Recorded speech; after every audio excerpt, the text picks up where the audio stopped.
kişi sonsuzluğu ilə bağlı danışmaq istəyirəm. Yəni müraciət edən insanların çoxlu anlaşılmazlıqları olur. Yəni başa düşmədikləri çox şeylər olur. Birincisi, müraciət edənlərin əksəriyyəti infeksiyaları yoxlatmır.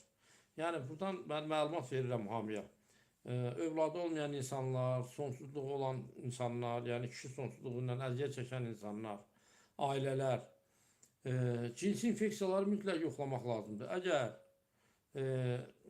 kişi ailə qurmazdan əvvəl başqa qadınlarla cinsi əlaqəsi olubsa, mütləq o cinsi infeksiyalara görə yoxlanmalıdır, mütləq.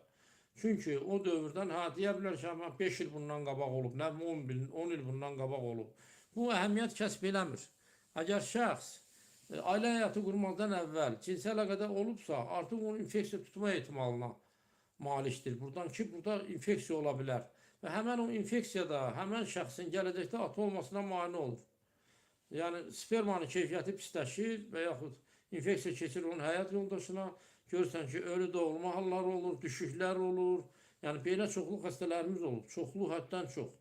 Ailə qururlar, yəni özlərini yoxlatmırlar. Gedirlər Rusiyada yaşayırlar, infeksiya tuturlar. Yəni əksər belə hallar olub da məndə xəstələrdə. Gəlirlər, ailə qururlar və ya evlatları olmur, ya olursa düşük olur, ölü olur.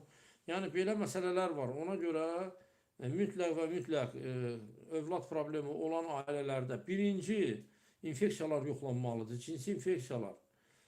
Əsas kişidə və kişi yoxlanandan sonra hansı infeksiya çıxırsa o da mütləq qadında yoxlanmalıdır.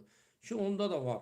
Və hər ikisi müalicə almalıdır ki, bu məsələ həll olunsun. Yəni kişi sonsuzluğunda əsas prioritet məsələ cinsi infeksiyadır. Əksəriyyətində bu cinsi infeksiyadan sonsuzluq yaranır. Nəyə görə? Buradan yoluxan mikroblar, xlamidiya, mikoplazma, ureoplazmanın hərəsində 2 ştamı var. Bunlar nə edir? Bunlar spermanın keyfiyyətini aşağı salır. Toxumu yeyir də, loru dillə desək. Toxumu dağıdır, onun keyfiyyətini aşağı salır.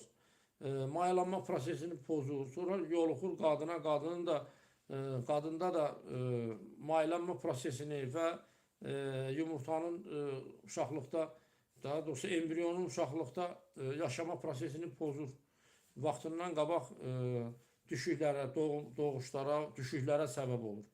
Ona görə mütləq və mütləq birinci infeksiyalar yoxlanmalıdır və infeksiyalar yoxlananda çoxu da nə edir? Bir dənə yaxma analizi verir və salam.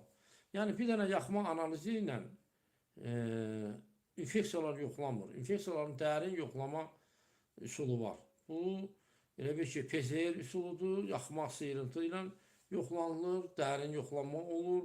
Analizdən qabaq 3-4 saat ərzində 3-4 saat ərzində CD-yə çıxmaq olmaz. Şəxs analiz verir və onda bilinir ki, bu adamda infeksiya var ya yoxdur.